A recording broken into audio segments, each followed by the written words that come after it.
बेहद के, बेहद की, परम परम परम महाशांति है, महाशांति है, महाशांति है।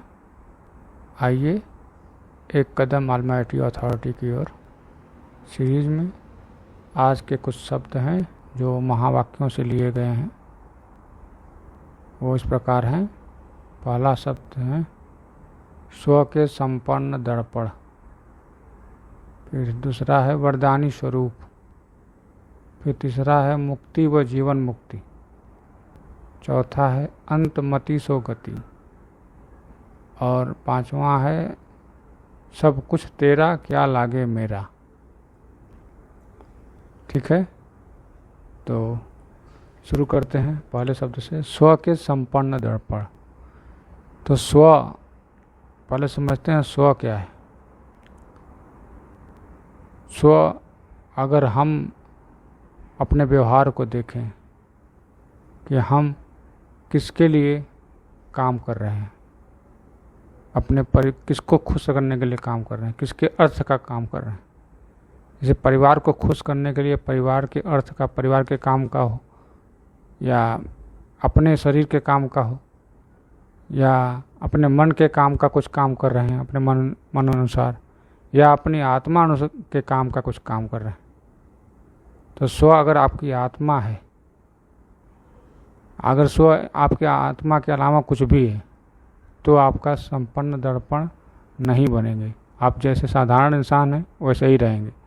लेकिन जब आपका स्व आप आत्मा हो गए तो आप संपन्न दर्पण बनने के करीब हैं। फिर अभी करीब हैं, बने नहीं। मतलब क्या?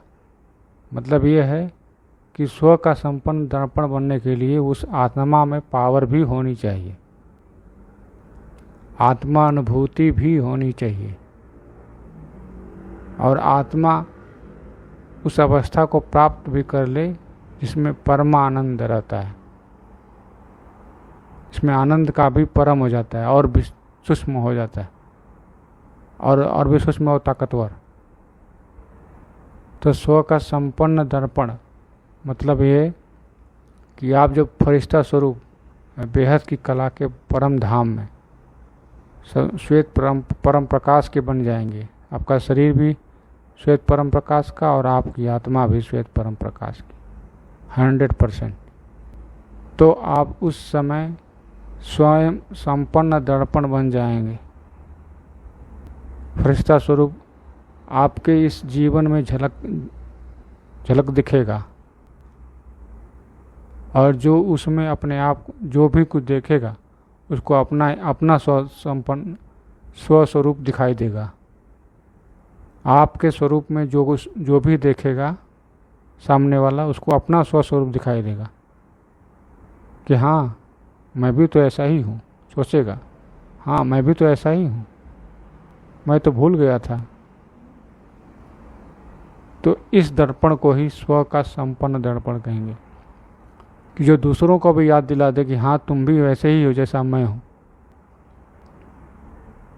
जो कहते हैं ना, आईना दिखा देते कि जैसा मैं हूँ वैसा ही तुम भी हो। या अपना देख लो, आईना में क्या देखते हैं? अपना चेहरा देखते हैं कि मैं चेहरा हमारा ऐसा है। ठीक है, तो अगर आप उस स्वरूप में हैं, आनंद स्वरूप, परमानंद स्वरूप, ज्ञान स्वरूप, आत्म स्वरूप में, तो आपके सामने जो भी आएगा उसे अपना आत्म स्वरूप का दर्शन होगा, अनुभूति होगी। तो इसे कहेंगे स्व के संपन्न दर्पण। और वरदानी स्वरूप, इस स्वरूप में रहते हुए ही आप स्वतः ही आपसे वरदान प्राप्त करेगा, वरदान महादान प्राप्त करेगा सामने वाला, और वो तुरंत ही अपने आप को जान जाएगा। बिना वरदान या बिना पावर के वो जान भी नहीं पाएगा, उसका कोई असर ही नहीं होगा। देख तो लेगा, जैसे मिरर में अपना चेहरा देख लिए, लेकिन उसे क्या हुआ? उसे अपना चेहरा दिखाई दिया, चेहरे का सफाई तो नहीं दिखाई दी ना। सफाई तो खुद करना पड़ेगा ना। कालिख पोत के गया है, लेकिन आपको अपना चेहरा देख लिया कि मैं तो कालिख पोता हुआ हूँ दर्पण में, तो फिर उसको सफाई तो करेगा ना। तो वो चीज़ वरदानी स्वरूप से ही उसको साफ भी हो जाएगी ऑटोमेटिक। जो भी देखेगा उसको वरदानी स्वरूप से साफ होकर आत्मानुभूति होगी। तो इसे वरदानी स्वरूप कहेंगे। जब स्व का संपन्न दर्पण बनेगा, जिसमें आत्मा आपके स्व में अपनी आत्मस्वरूप को देखेंगे और उसकी अनुभूति उसी समय उसी क्षण करेंगे, उसे ही वरदानी स्वरूप कहेंगे। और उन्हें आप में बाप दिखाई देगा, आप में बाप भी दिखाई देगा, और बाप ही पीछे से वरदान देकर उनको भी आपके जैसा बना देगा, वो सूक्ष्म रूप में। ठीक है। तो ये दो शब्द हैं, स्व के संपन्न दर्पण होने का मतलब और वरदानी स्वरूप होने का मतलब। अगला है मुक्ति व जीवन मुक्ति। ठीक है, अब इसके बात करते हैं। मुक्ति क्या है? मुक्ति है आत्मा का परम प्रकाश में विलय हो जाना या विसर्जन हो जाना। जैसे हम स्थूल में देखें तो भगवान की मूर्तियाँ लाते हैं। वैसे तो आज जन्माष्टमी है, तो आज कृष्ण भगवान की मूर्ति लाए होंगे अपने अपने घर में, जो लोग मनाते हैं। तो उनकी मूर्ति लाए हैं, कुछ दिन रखेंगे घर में, फिर उनके बाद उनको जल में विसर्जन कर देते हैं। क्यों? क्योंकि उन जो लाए हैं उनको वापस लौटा देना है। जो आया है वो वापस जाएगा। जो लाए हैं, जिनको लाए हैं हम बाहर से, उनको वापस भी लौटाना है। अरे वो अपने परम धाम, अपने धाम जाएंगे नहीं जाएंगे, इसलिए उनकी मूर्ति को जल विसर्जन कर दिया जाता है। तो वो चीज़ हो गई कि उनकी मुक्ति हो गई, मतलब यहाँ पे स्थूल शरीर का मुक्ति हो गई। जो मूर्ति बनी थी वो मुक्त हो गई। ठीक। उसी तरह अगर वो मूर्ति पत्थर की है तो पानी में मुक्त होगा ही नहीं, मुक्त होगा ही नहीं। तो पानी में कितना भी आप डुबो रखे वो मुक्त होगा ही नहीं। वो पत्थर की पत्थर मूर्ति बनी रहेगी, पत्थर की है या मेटल की है, धातु की। तो उसे पानी में न मिलने के कारण उसे जीवन मुक्ति कहेंगे कि वो मूर्ति जीवन मुक्ति में है, पानी में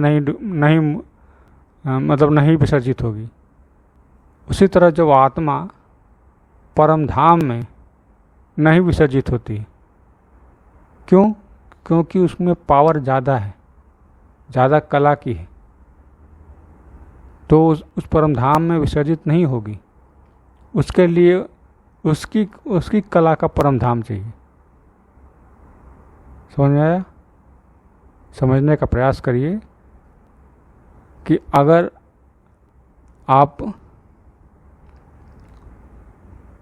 आप मिट्टी की मूर्ति को पानी में विसर्जित करेंगे तो बह जाएगी, विसर्जित हो जाएगी, गल जाएगी, ख़त्म हो जाएगी। लेकिन वहीं मेटल धातु या लकड़ी की करेंगे तो वो तो लकड़ी बह जाएगी, धातु का जो अंदर जाकर बैठ जाएगा। यह अलग अलग मूर्तियाँ एक ही भगवान की हैं, लेकिन उनके जो बने हुए हैं आकार है अलग अलग पदार्थों के। तो उसी तरह अलग अलग कला की आत्मा होगी तो अलग अलग लेवल पे जाकर उसकी मुक्ति या जीवन मुक्ति होगी। अब लकड़ी की है, उसे अग्नि में विसर्जित कर देंगे तो अग्नि में वो परिवर्तित हो जाएगी, मुक्त हो जाएगी। और मेटल की है तो उसे भी अग्नि में पिघला देंगे, गर्म डाल के पिघला देंगे तो उसका आकार बदल जाएगा, लेकिन मुक्ति तो नहीं होगी क्योंकि मेटल तो रहेगा, किसी और रूप में हो जाएगा। ठीक है। तो इसी तरह से वो जीवन मुक्ति ही कहलाएगी। तो इसी तरह आत्मा की जो होती है, अगर आप शिव की रचना है तो आप परम धाम में जाते हुए मुक्त हो जाएंगे। अगर आप महाशिव की रचना है तो इस सोलर सिस्टम के परम धाम में जाकर मुक्त नहीं होंगे, क्योंकि आप शिव समान बन जाएंगे। आप भी उस शिव के समान ब्रह्मांड की रचना कर पाएंगे, सोलर सिस्टम की।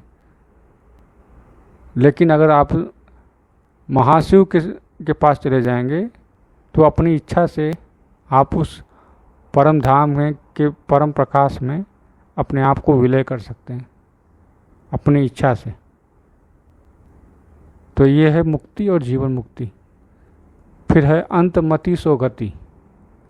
मति मतलब होता है मन, कहाँ आपका मन है। जहाँ मन है वहीं पहुँच जाएंगे, उतना तेज गति से पहुँच जाएंगे।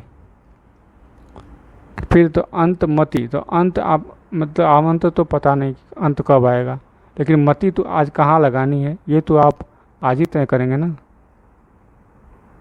आज ही क्या अभी तय करेंगे कि अपना मन कहाँ लगाना है। गीता में भगवान यही कहे हैं, तू सब कुछ भूल जा, बस अपना मन मुझे दे दा, मुझे दे दो। तो मन उन्हें देना है, परम पिता परमेश्वर अलमाइटी अथॉरिटी को। तो वो कहाँ पे रहते हैं? वो बेहद की कला के परम धाम में। कैसा परम धाम है?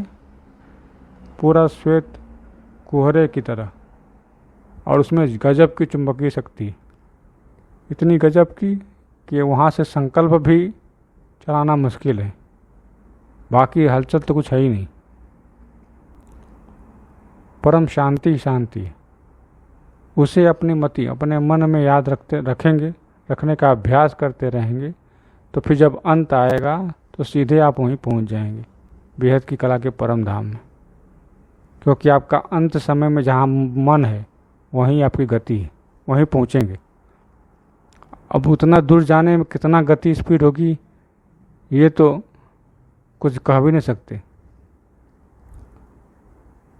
ठीक है, तो ये अंत मति सो गति क्लियर है कि अभी हमें अपना मति हमें बदलना है, अपना मति हमें अलमाइटी अथॉरिटी में लगाना है, बेहद की कला के परम प्रकाश में लगाना है, और अभ्यास करते रहना है। अंत कब आ जाएगा कौन जानता है, और अभी करते रहेंगे तो अंत कभी भी आए मति हमारा वहीं रहेगी बेहद की कला के परम धाम में, जहाँ सब कुछ श्वेत परम प्रकाश का बना हुआ है, 100% श्वेत परम प्रकाश। दादाजी सामने हैं, उनके मस्तक से जो लाइट आ रही है वही लाइट हमारी आत्मा पर पड़ रही है। ये मति, ये अपना मन लगाने से अंत मति सुगति, वहाँ मन लगाएंगे तो गति भी ऑटोमेटिक वहाँ होगी। इस पर एक कहानी है जड़ भरत की। जड़ भरत उसके अपने पूर्व जन्म में हिरण थे, उसके पूर्व जन्म में एक बहुत ही योगी थे, बहुत ही बड़ी प्रसिद्ध योगी थे। उन्होंने एक हिरण को पाल रखा था, और उनको हिरण पालने के बाद जब उनकी मृत्यु आई तो उनको हिरण के मोह में थे। जब मृत्यु आई उनकी तो हिरण के मोह में थे, तो फिर उनका अगला जन्म हिरण का हो गया, क्योंकि वो अंत मति सुगति, उनका मोह हिरण में था तो अगला जन्म उनका हिरण का हो गया। फिर हिरण का होने के बाद किसी तरह जान गए कि अरे मैं तो कहाँ फंस गया, मोह में आ गया, हिरण कैसे बन गया। फिर उन्होंने उस देह का त्याग किया, तो फिर मनुष्य रूप में आए, तो जड़ भरत बनकर आए। भरत नाम से जड़ इसलिए थे कि उनको कुछ भी कह दो, वो जो भी कह दो करते थे, जैसा कह दो वैसे करते थे, एकदम जड़ की तरह। जैसे जहाँ रख दो तहाँ बैठेंगे, जहाँ रख दो तहाँ चलेंगे। जैसे सामान को रख देते हैं तो रखा रहता है, उसी तरह उनको जाके कोई कहेगा नहीं चलना है तो नहीं चलेंगे, चलना कोई कहेगा बैठना है तो बैठे रहेंगे, एकदम जड़ की तरह। और नाम भरत था, इसलिए उनका पूरा नाम उनके व्यवहार के साथ जोड़कर जड़ भरत हो गया। तो अंत मति सो गति का एक ये उदाहरण है कि आपकी मति अंत में जहाँ रहेगी वहाँ पहुँच जाएंगे, वैसी आपकी गति हो जाएगी, तुरंत पहुँच जाएंगे। ठीक है, अब अगला शब्द है सब कुछ तेरा क्या लागे मेरा। ये भक्ति मार्ग की कहानी है कि सब कुछ आप ही ने दिया है, तो फिर मुझे किसी को देने में क्या फ़र्क, क्या मेरा जाता है। वास्तव में एक ज्ञान भी है कि सब कुछ परमात्मा का ही दिया हुआ है हमारे पास, तो मुझे सब में बांटने में मेरा क्या जाएगा? परमात्मा के ही बांटने में मेरा क्या जाएगा? तो उसी तरह से जो परम प्रकाश है अगर मेरे पास आ रही है तो सबको देने में मेरा क्या जाएगा? क्योंकि दे तो दादाजी रहे हैं, उनका है और उनका ही सब बच्चे हैं, सब के सब। हाँ, किसी के great great great great grandfather है, किसी के ग्रैंडफादर है, यही अंतर है। लेकिन है तो सब उन्हीं के ना, उन्हीं की रचना किसी न किसी माध्यम से। तो जो उनका परम प्रकाश लेके उन्हीं के बनाई संसार में दे रहे हैं, तो हमारा क्या जाएगा? सब कुछ तेरा, क्या लागे मेरा, सिंपल बात। उन्हीं के परम धाम से स्थित होकर, उन्हीं के सामने स्थित होकर बेहद के परम परम परम महाशांति महाशांति महाशांति है का वाइब्रेशन डालेंगे, और वही वाइब्रेशन पूरे मल्टीवर्स में अनंत बार होके वाइब्रेट कर रही है। तो मेरा क्या जाता है? वो उनका पावर, उनका परम प्रकाश और उन्हीं का वाइब्रेशन परम शांति का। मैंने क्या, उन्होंने ही सब कुछ करवा दिया, तो मेरा क्या जाता है? सब कुछ तो तेरा, मेरा क्या लागे मेरा। ठीक है, तो आज बस इतना ही शब्द। आगे के कोई शब्द हों तो अगले एपिसोड में। तब तक के लिए बेहद की परम परम परम महाशांति है, महाशांति है, महाशांति है। बेहद की परम शांति सोचो, बोलो परम शांति। Join us daily for our morning live meditation, Monday to Saturday, 5:30 to 6:30 a.m. Join us daily for live meditation, 10 p.m. to 11 p.m. on YouTube Live. Subscribe now. Website www.paramshanti.org. Email us anant@paramshanti.org. Like, share, subscribe. Join today. बेहद की परम शांति सो